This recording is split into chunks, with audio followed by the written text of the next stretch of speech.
analysis or paralysis is quite to do with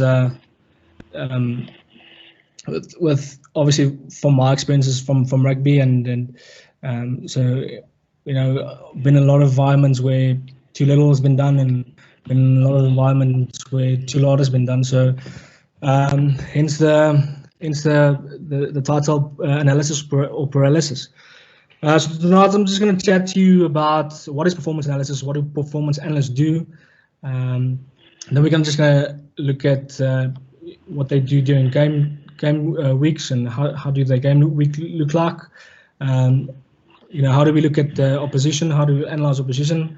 And then also how do we use performance analysis for player development? So if we just go next slide, you already spoke about just some background on where I'm from and the journey that I've walked. Was lucky enough to get an opportunity while I was still a student to work at the university and with the Free State back in the days, and being involved with them was a sort of a stepping stone for me, which led to progress towards the senior teams, while still being involved with some coaching in the junior systems and helping out with the junior systems, and then I got called up to the Lions 2016. And since then, I've been the technical performance coach at the Lions, been involved with the Super Rugby team performance analysis, and then with various few development gigs or opportunities to coach along the way as well. And then currently doing my master's in performance coaching at the University of Stirling in Scotland. It's taken me on another journey, which is something I quite enjoy. So we start off with what is a performance analyst. I think a lot of people think that performance analysts are merely camera guys and IT guys and guys who code games. Yes, they are, but it's also I think the game has evolved a lot since then. And if you go have a look at or listen to Eddie Jones's podcast. The other day, he mentioned that that analyst is sort of a right-hand man of a coach, and very helpful in terms of the coaching process. So what is it that we actually do? I think there's four things that I think performance analysts do as their main job, and I think the first one is to create awareness. And the thing is that with performance analysis, I think we see the game in totality, as opposed to coaches that only look at their department. So we'll have a look at a game 3 or 4 times and see different things that some of the coaches don't normally pick up. I don't say all the coaches do that, but most coaches like to just watch at their department and focus on their department, so they don't always get the context. Loading. Okay. Showing on this side. Okay, we'll see it then shortly. Let's see quickly. Let me just. Someone reason kicked it off.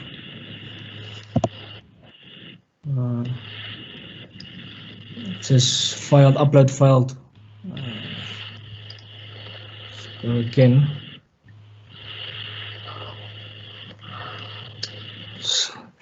Sorry for this. Technology is always a funny thing. Okay, let's open it again. No, it keeps on. Okay, email it to me quickly, Wynand, and then I'll upload it from the side. Yeah, because it says there's a privacy something. Probably because of clips.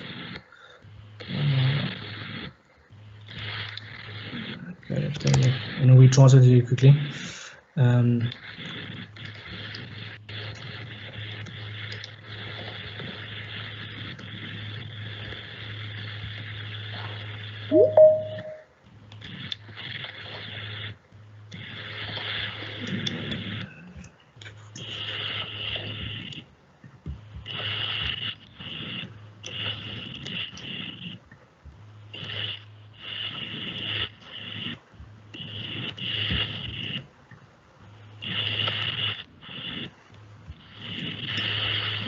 Okay, sending it to you now.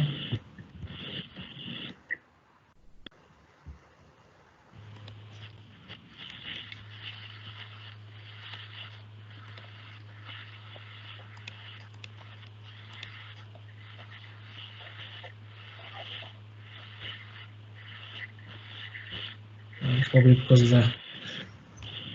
because of the clips, probably.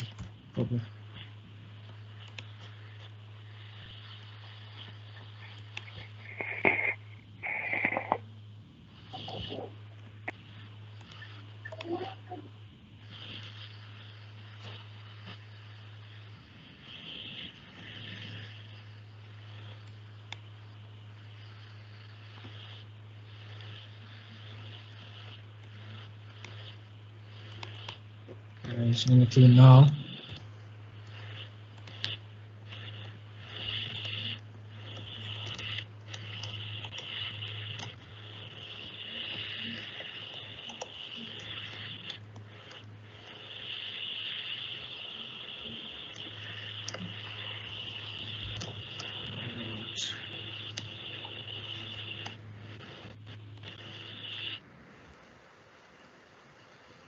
Striking.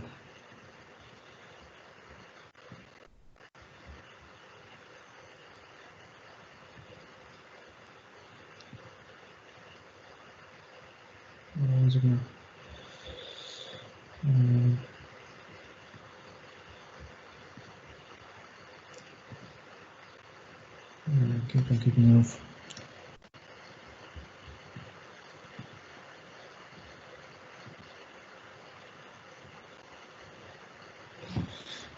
I can open it on this side, but I can't share it. Why does it? Wynand, just a suggestion is maybe to run through it, and then I can send, if it's possible, and with your permission, to send the slides afterwards. Okay, we can do that, yeah. And then we can go on with the show. So just to come back to obviously what performance analysts do, our main job is we create awareness. I think that's for me the most important thing is we create awareness.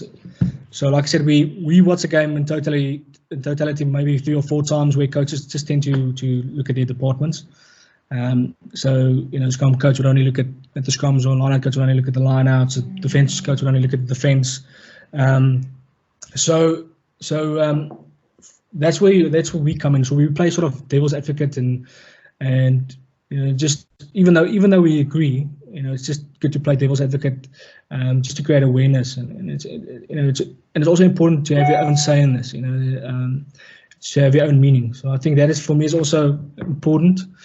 And then second thing is we come up with ways or we try and come up with ways and see if there's something we can do different or better, or more efficient. So that's where the devil's advocate also comes in, because it challenges the norm and it see if you can do things better and more efficient. The way you present as a coach, or if there's a draw that we can something happening here now. If there's a draw that we can evolve to make it more applicable to the game, so we do things like that, that sort of coaches don't normally like, and they don't normally sometimes like to be challenged, but it's sometimes good just to keep everyone on their toes and come up with ways to do things different and better. The third thing is we identify trends and try and see where the game is going. So currently the trends is everyone's box kicking and everyone's doing rush defense, and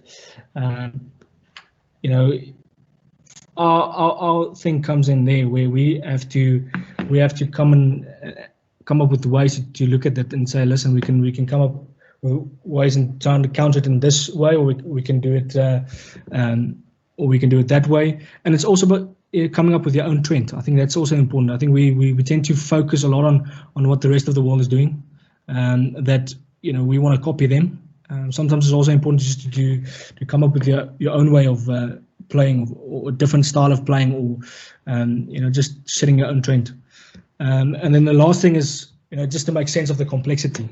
So that's also very important, because obviously all the teams got all these different systems and different ways of playing, and it's breaking that down and making it easier for the players and also for the coaches to understand.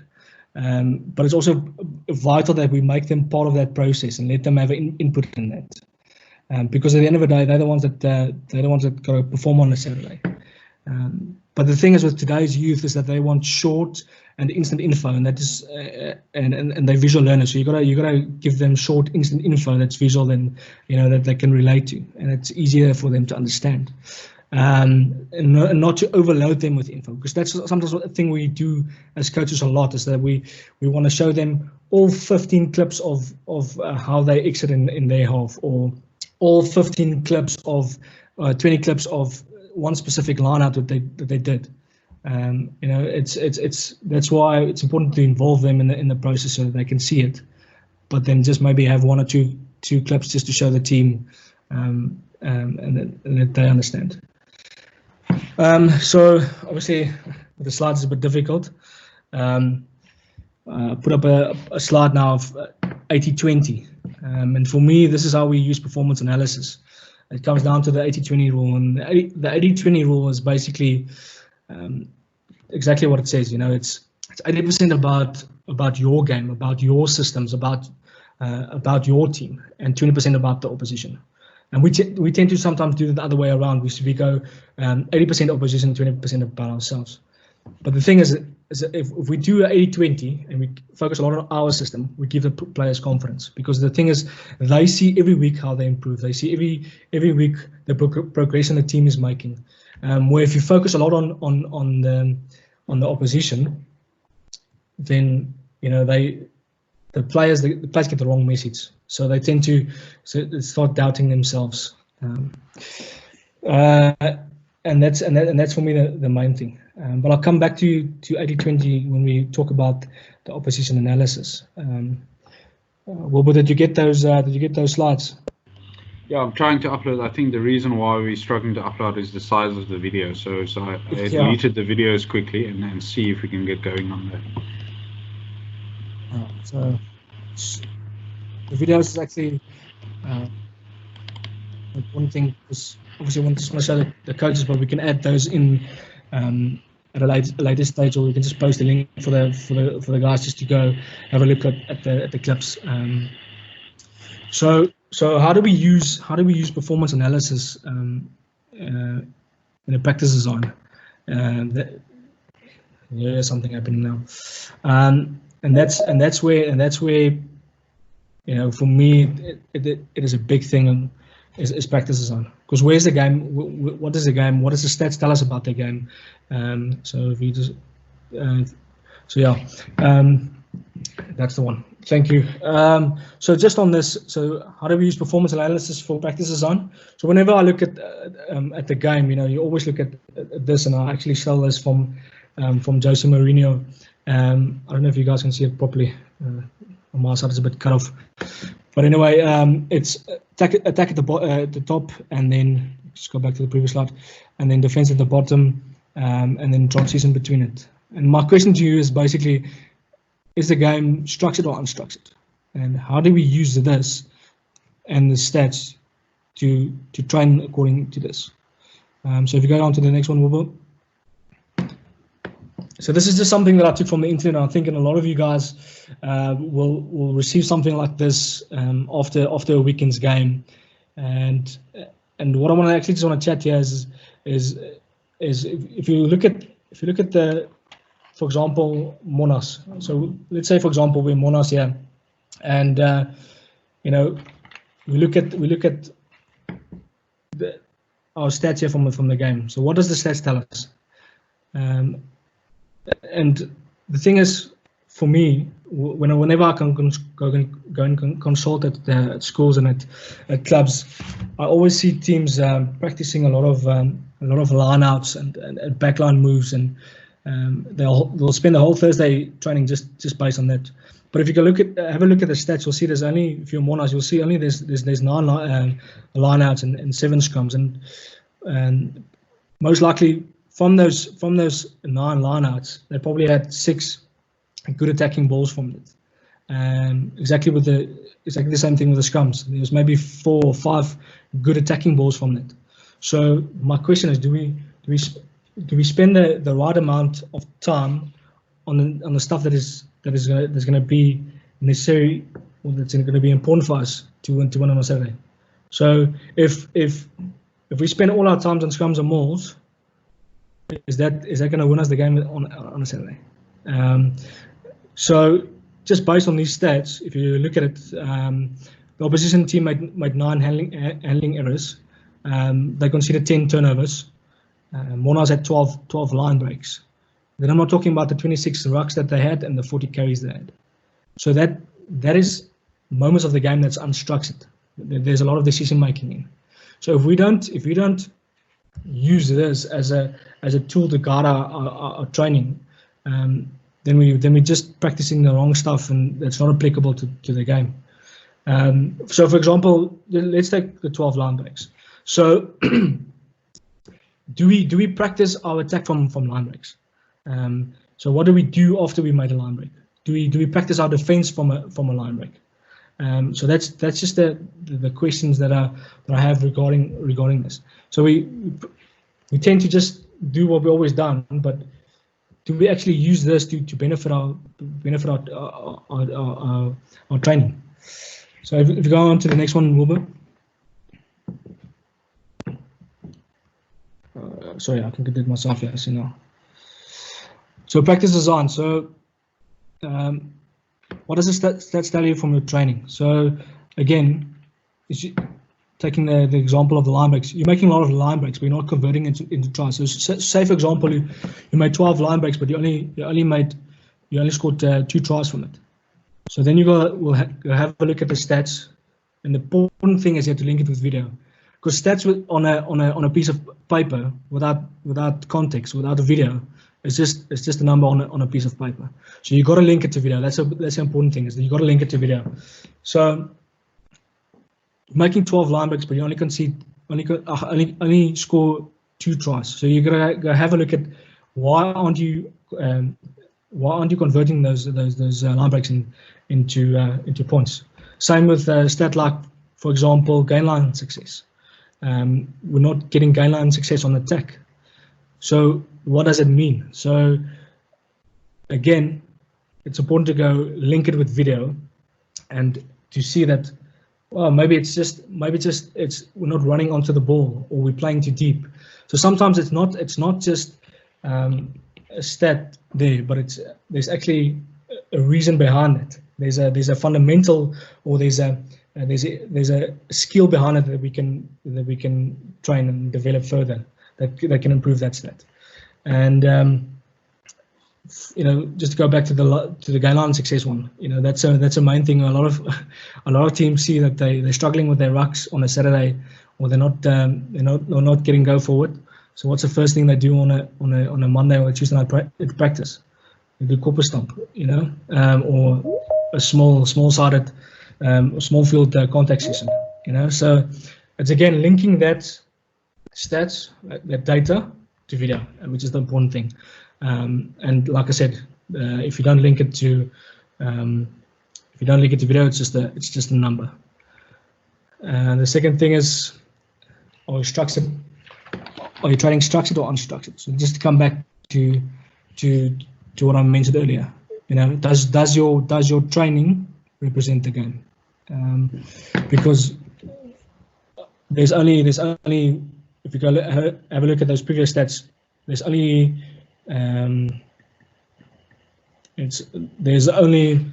let's say 16 structured moments if you go have a look at it. So 8 scrum, 7 plus 1 kickoff for starting the half. So there's 16 structured moments. So there's a lot more unstructured moments in the game. So, but are we training to it? And then the second thing is adding of stuff that the stats don't tell you, and that's sometimes where your knowledge of the sport is vital, because we'll pick up stuff that, for example, we're struggling to defend on the outside, but the stats won't tell you that, or we're conceding a lot of line breaks, but the stats won't tell you sometimes exactly where on the field it is. So we're conceding a lot of meters or line breaks on the edge. So it's important then to take that video, show the coaches, work through it, and then to put the players in that situation. So it's easy then break it down into a small unit. It's easy to practice, put them in that situation where they got to defend out wide, and let the 13 or the 14 make those decisions. Let them learn from it, video it, and show them. Because obviously, these are young kids. They like to be filmed. They like to see themselves on a monitor. So that's important for practice. And then player work-ons. So I'll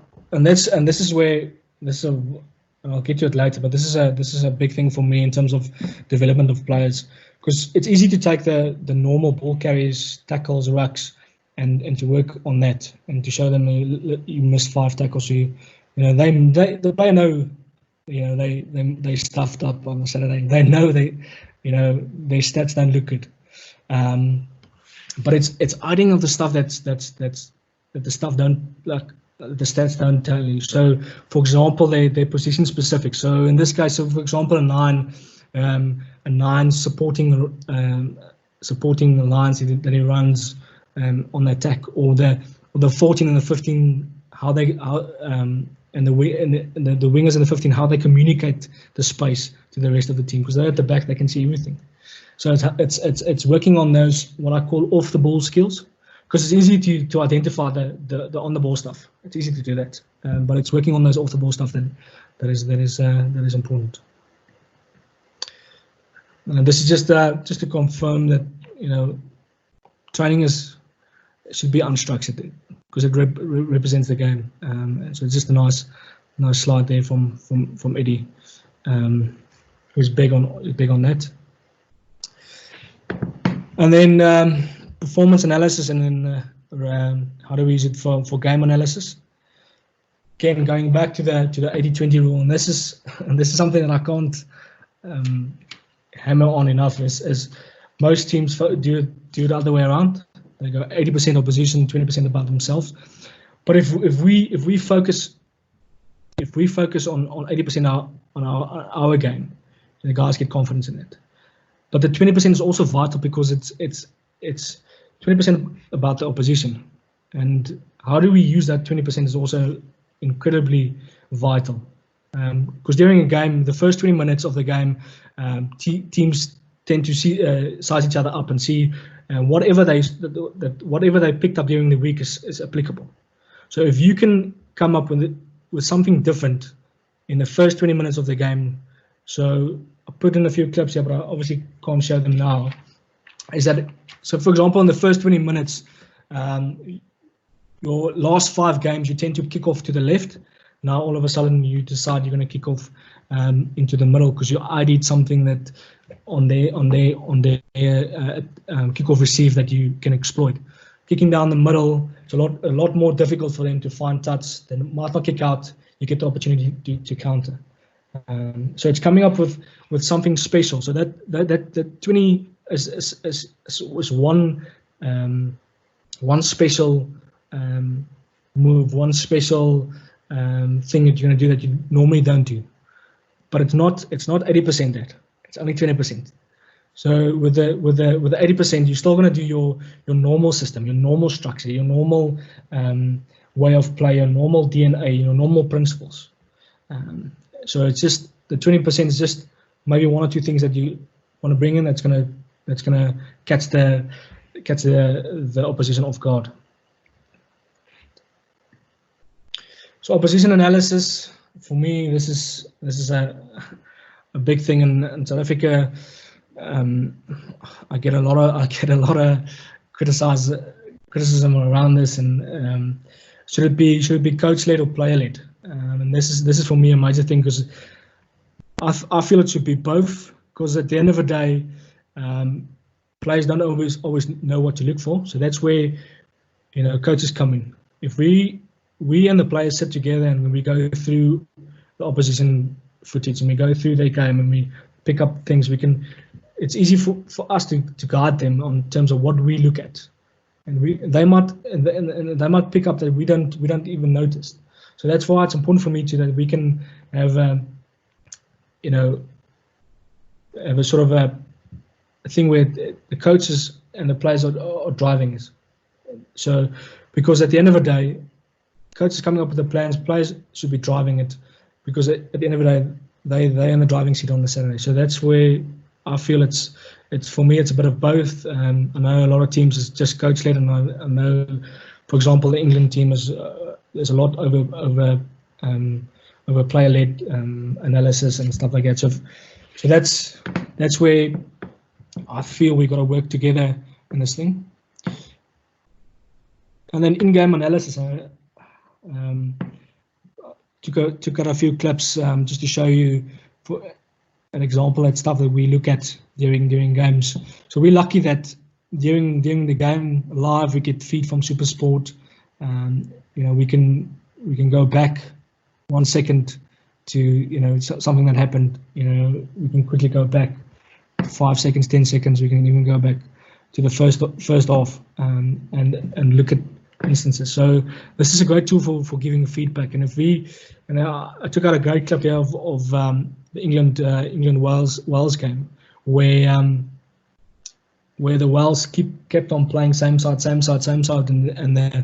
and the England defense just shut them down. But what they didn't pick up was that there's a disconnection between the rush defense and the ruck. And if you played an inside ball there or went back with the inside pass, they would have made a lot more meters, and they tend to and they actually lost the ball and they kick it away.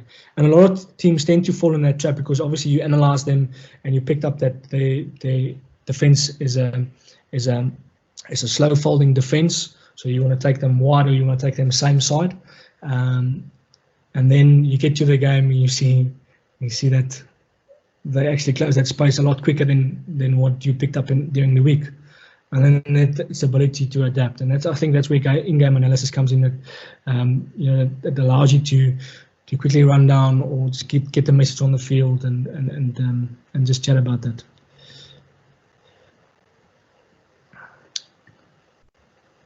Okay, so the clips. So you can see if the clips are playing. So this is just coming back to that wasn't showing. Okay, this is just coming back to show that, talking about the 80-20 rule, picking up something special in the first half that you feel that you can exploit. Seeing here that England's got 4 back, so England obviously expected Wales to kick it, set it up, kick it from there, not playing their own half. And what Wales did is they decided there's 4 guys back, if you can see there, and they decided now they're going to have a go. And that man Tipperick, he has great pace, acceleration to get away from Slade. What a start to the second half. So if you can do something like that in the first 20 minutes, spooking the opposition, they're going to start doubting their plan, and obviously they're going to start wonder, shit, that the coaches actually do their homework. So it's important to just have a bag of tricks there to the side, you know, and just pull out something that you can use.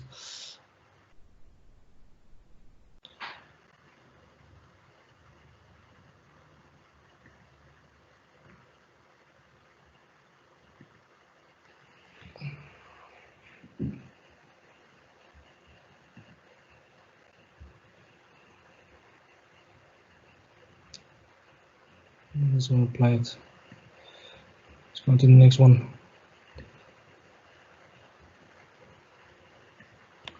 Wynand, ek het nou van die clips uitgehaal om net van dit te wys. Anders het die slideshow nie gewerk nie. So I took some of the clips out. That's perfect. So just to come back to opposition analysis, focusing on 80% about yourself, and I think this is a good example of you adding something about the opposition that you feel is still going to fit into your way of playing, into your structure. So for obviously with when we look at obviously the opposition is at the attack and the defense, and that's for me the main thing. So just for example, the defense, if the defense is overfolding team, so they fold quick, they get it quick around the corner, you're going to tend to play a lot more the snap side, change a lot more direction, play a lot more to the space.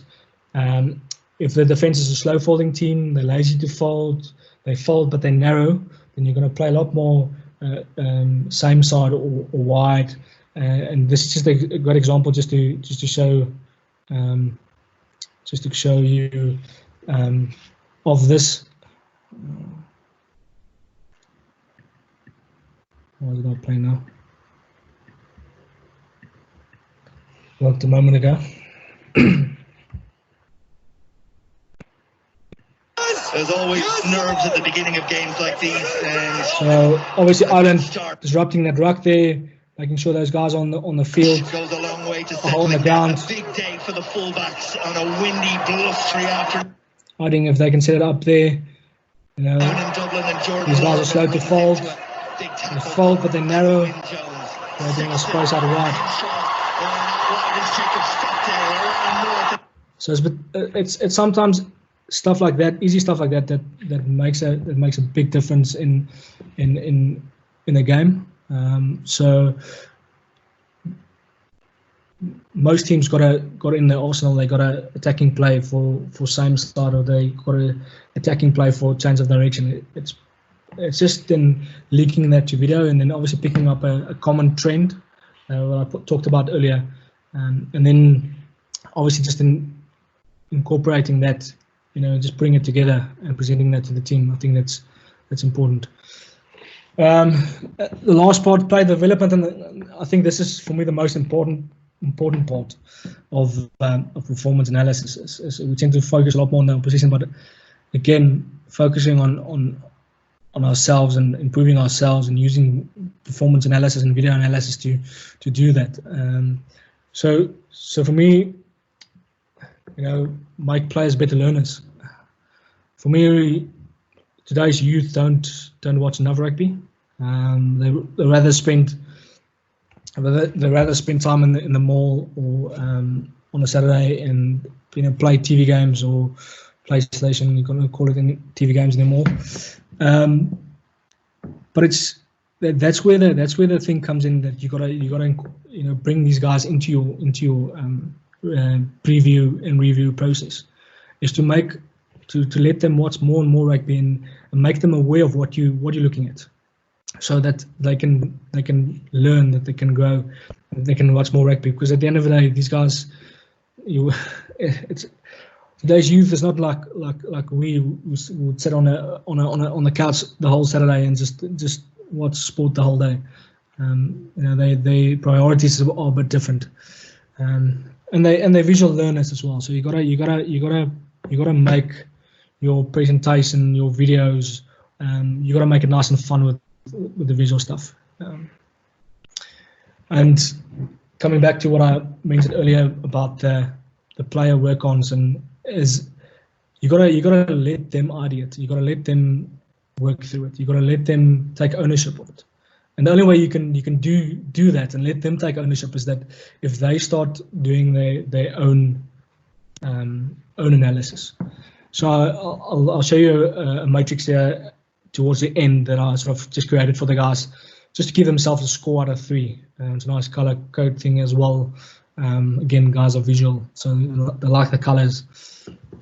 But it's also just just a nice way for them to sit down, go through their game, and rate themselves. And then what's important is they then have to come and sit with you, and you go through it together. Because the thing is, like I said, they don't always see what we see, but it's also an education process to let them see what we see, and make them aware of stuff that is important. So we can go through their ball carriers, but it's important then for me to ask them a question about that they see the spacing behind, that they see there's no fullback, or the fullback closed early, there's spacing behind, what other options did I have there? So making them aware of that. So I think that's also important. But IDing of strengths and work-ons is important for me. But it's how you incorporate that into your training which is important. You can either do it before, during, or after, but it's important then to put in your training, and either way, if you isolate it, put it in a game. Myself personally, I like to put it in a sort of isolated first, work on this on the technique, and then put it into a game or game scenario or 2v1s or whatever you want to call it, where there's a bit more pressure, a bit more decision making. Video it, show it to them, and let them see themselves. Let them see the choices they made, and let them learn from it. And the thing is, we just basically facilitators in this area. And then the last thing is the only way you're gonna do play development is if you work on it every day. That's the only way you're gonna get better.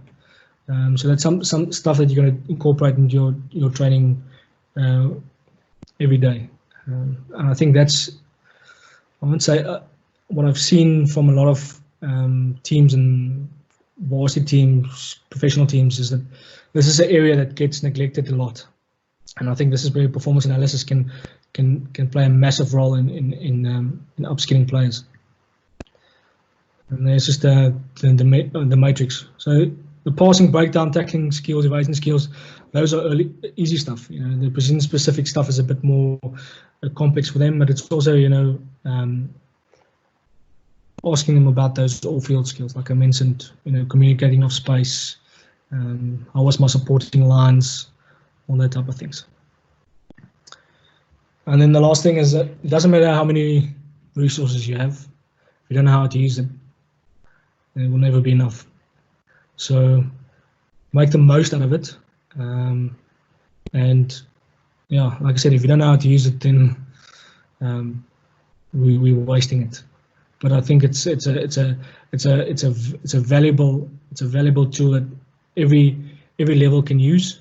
It's just going to be a bit different at every level, if you understand what I'm saying. Obviously, budget and equipment-wise and so on. But it's a very powerful tool to coach and to educate and to develop players. Yeah. So thank you. Sorry for the technical difficulties. There was a few other clips, but yeah. If you guys have any questions, you're more than welcome to ask. Okay. Thanks for that, Wynand. Yeah, I think you did a great job after some of the clips and work, and you can see that you're really prepared.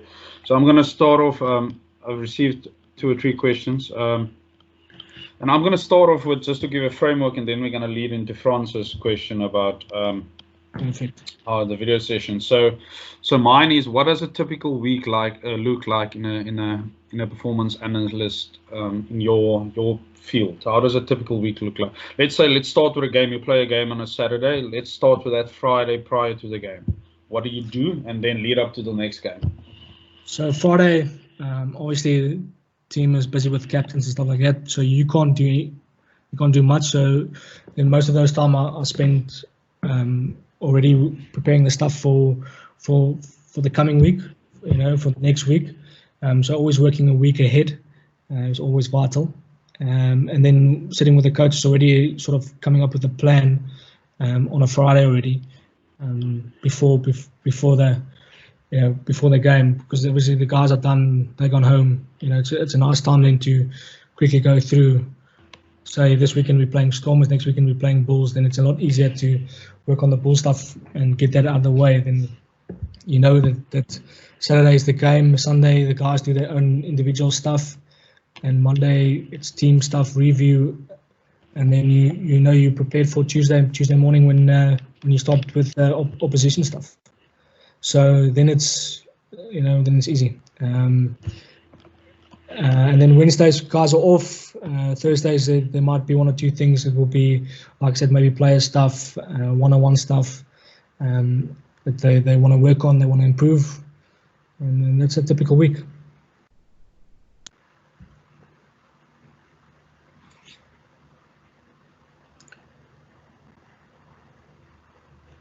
So on France's question, so what we try to do is we don't want to show too much video. Nowadays we're lucky that we got all this software. The guys can watch it on their phones, and we send the clips, and you know they've already done their homework when they get to the video session. So then video sessions are short and sharp, and we might start off with a nice joke or one or two guys presenting, making it, just making it fun. Guys, playing a song beforehand or stuff like that, just to get the vibe going, which is also a nice thing for, just to make it interesting, or just change the room up. One week you in this hall, or next week you're in that office, or just change things up. I think that's an important thing. Don't always do the same thing over and over again. Okay. Then there's a question from Philip. I think he means I'm not sure if he means from a video analysis perspective, but does one-on-ones work? And let's say in your scenario, do you have a lot of one-on-ones with players, and does it work for you? Do you get the desired results? For me, like I said, that's where coaching actually, in terms of video analysis, actually happens, and a lot of the stuff happens there for me, because players see things differently once they walk out of those one-on-one sessions.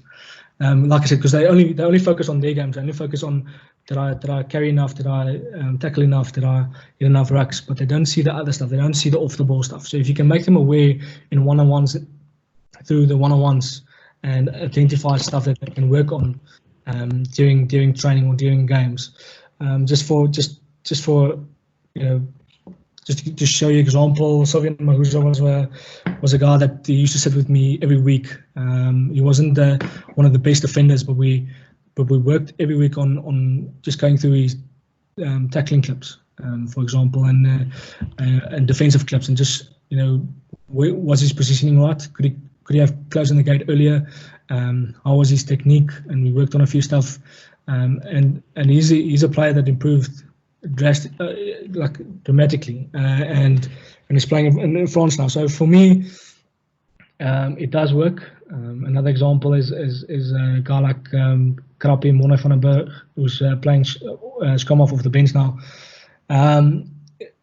He's a 15 that they converted to 9. After school, so we had to sit a lot with him in terms of his passing game, his supporting lines he's got to run, working on his vision once he gets to the ruck. So stuff like that we use one-on-one for. So it's not just you make your good pass there, good pass there, good pass there. It's actually just working on the stuff around it. What other options did you have? Is that asking the questions and making them aware? Okay, then there's a question from Anu. I just want to add something to the question. He said, what for you is a couple of unstructured stats that are of interest, and I'm not sure the level, but I think mostly at Super Rugby level, but also which performance indicators in unstructured play is important for you? So obviously the ones that I took out for us, carries and stuff like that is a unstructured moment, because you got so many decisions. Yeah, you have a structure that you want to play in, and you got a way that you want to, obviously your shape or whatever you want to call it, but you still have that decision making. So that for me is still an unstructured thing. So if I face you one-on-one, I've got several options. How do I beat you? That's my first thing. How do I beat my opponent? So that's my first thing. How do I go forward from there? So that those are, you can basically break down everything into unstructured moments. But I think the main thing that for me is line breaks. It's a big area of the game that we made it was a big focus for us in 2016, 17, and 18. And we focused on making the most line breaks in the competition, and that was from there a lot of unstructured play happened, and a lot of guys said, it looked like we're playing touches, but it's because we focus on that, decision making around those unstructured moments. So that's I would say for us that's a main unstructured KPI.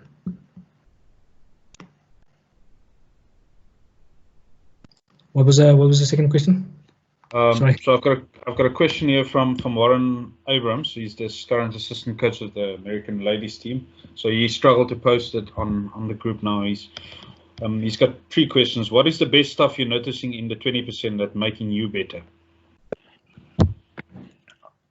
What I like about the 20% is you can be creative in there. So you can come up with ways to think differently, to think outside of the box, and that's actually what sort of developed me as a coach, because you and as an analyst, because you think differently about the game.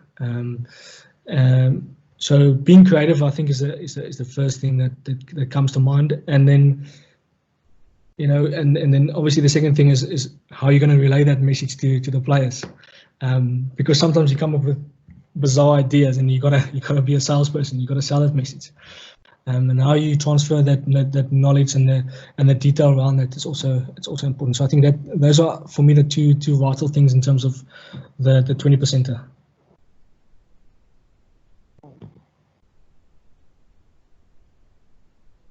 What was the other part? Pardon? So the second question is, how do you use the 80% to make players better, and some examples where you've seen success? Yeah, I think I touched on it with Francis' question earlier.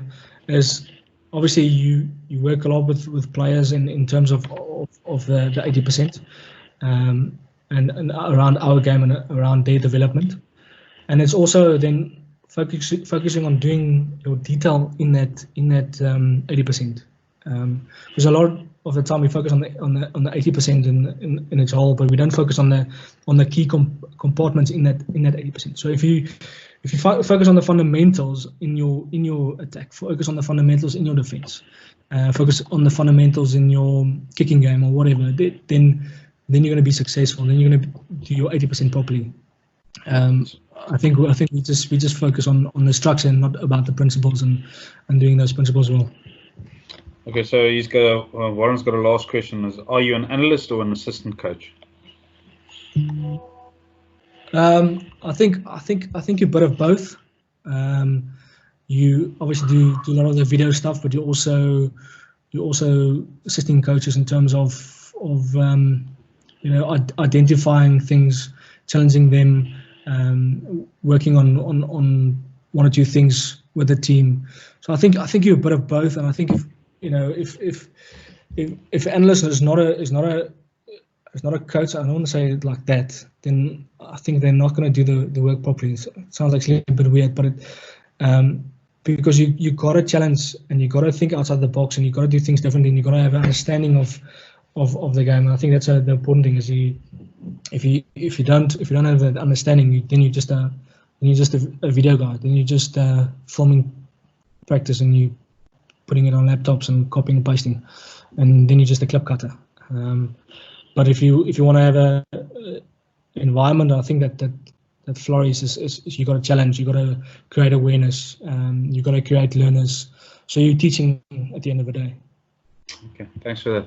Then Chris Davies, so he's been involved with the Fiji Sevens team. Chris well. Okay, yeah. So he says, if there's only 16 structured moments in a game, what is your thoughts on structured coaching? I think obviously we shouldn't shy away from the structured part. I think it's also it's a vital part of the game. So that's why I'm saying we should look at the stats and what the stats show us in terms of that. So we're just going to focus on the structure. We're just going to focus on the unstructured. We're going to neglect the other one. But for example, for me, I feel the game is 30% structured, 70% unstructured. But are we training according to that? So I'm not saying that the unstructured is not important. There's place for it, and it's still a vital part of the game. But we must look at where the game's going and adjust accordingly and train accordingly. Okay, so then you spoke about the balance. Then Francis asked a question about in a school setup, if you have a restricted budget, what do you do from analyzing the games the old-fashioned way? Or what are you doing other from analyzing? So I've been there. So obviously having minimum budget, and you sitting there with the old mini hand cam and using that. I think there's a lot of free software. If you just Google performance analysis software, there's a lot of free software out there that one can use just to help cut clips or put it into different segments or whatever, convert it. So there's ways around it. So with a computer and a camera, I think you can actually do a lot. Okay, thanks for. Then there's another question from Chloe Newlands, a former sports science student in Stellenbosch. Do you interpret the GPS data alongside the video analysis, or is that more important for load management or injury prevention? Yeah, so that's more S&C. So obviously myself and the S&C and the sports scientists sit every Monday as well, and we link the stats to video and to the GPS to obviously get the load and stuff like that. But that's more S&C, and the S&C department looks after that. Okay, thanks. Then there's a question from your fellow student at Sterling, Nick. Where do you see video analysis go? And then there's actually 3 parts to it. How can you get the edge, and how would you suggest to start in video analysis? So video analysis and going forward, I think yeah, there's as long as games are broadcasted, you can get a lot of information about the opposition and sort of their trend and the way they play. So you can sort of get their go-to, if you understand what I'm saying. So for me, if you can ID their go-to when the pressure's on, and you take that away from them, then you'll be successful. Can you get an edge? I believe so. I believe there's 1 or 2 things. A lot of our stuff in 2016, 17, and 18 was around IDing of moments that we can exploit, that we actually scored a lot of tries from. So I definitely believe you can get an edge. It's like I said, if you can use that in the first 20 minutes to spook them, to get them off their game, to rattle them, to start doubting their plan, coming up with something different, being creative, I think definitely then you can definitely get the edge. And the start, how do you get a start in video analysis? I think it's easier. There's a lot of students out there, that study this. If it's easy to rock up at a club and say, listen, I'm willing to help. Start off, filming. Then you start interacting with coaches, and you learn. So, I think that's the thing. You just got to be willing to learn and willing to be able to graft a bit. Then I think you can definitely get a foot in the door in the performance analysis department. Because in South Africa, performance analysis is not that big as in the UK. So there's a lot of scope to grow for performance analysis in South Africa. I agree with you on that one. That's something that I want to establish in South Africa as well, because we still see performance analysis as a nice to have and not a must. And we don't see it as a tool to improve our coaching. We still see it as nice to have. And I think we need to educate a lot of coaches, especially our older generation coaches. So there's a lot of scope, and not just in rugby, in football, there's a hell of a lot of scope in that. So thanks for that. And so we've got just on that, and you're talking about improving your coaching. It's not just about obviously filming your practice or filming opposition or filming. It's also about filming yourself, coaching, and reflecting on that. How did you deliver the message? I think you as a coach can also learn a lot from that. So it's a massive tool. I think, like you said, in coaching, it's a must. So yeah, Franz asked a question about recording practices. How much recording do you do, and how do you give feedback to the players regarding this footage? So obviously every session is being recorded and then cut up into different segments and then uploaded or placed on laptops so the guys can have a look at it. And then from that we would, ID certain clips or certain players doing something that we feel needs work on, and then we would pull that player aside. Or if you feel there's a general trend picking up in the training, we would obviously show one or two clips to the team, surrounding the training that it's a trend that's picking up that we want to avoid or that we want to feel that we should go with. So that is a vital thing, and we also put it online for them to have a look, once they're home, or just before the morning start. A lot of the guys come in early, have a look at the training, and, then they're ready to give feedback and have input, and so there's a lot of stuff surrounding that. But yeah, that's how we do things. Well, I just want to add to that, Wynand. I think that the process or the whole application of performance analysis, the view have changed, because training has become more important recording, because that's where you actually can assess if behavior changed or skills improved or your weaknesses improved, because otherwise you need to wait another week to play that game, and now you can only assess it. So training actually in that performance analysis process has become more important. Exactly. You can't wait a week to assess, so yeah. Assess while you're recording training and use that as feedback. Exactly. That's where the 80% comes in. It's part of 80%.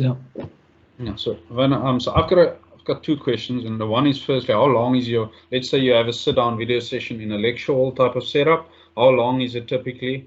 Of that duration, how much do you spend on clips? Is it two-way communication or just the coach presenting? If you can just take us to a typical video session. So a typical video session obviously depends on obviously where you're at, in the season. So a lot of so for example, in the preseason, it will be a lot more coach led with player input. So we try not to show too much clips.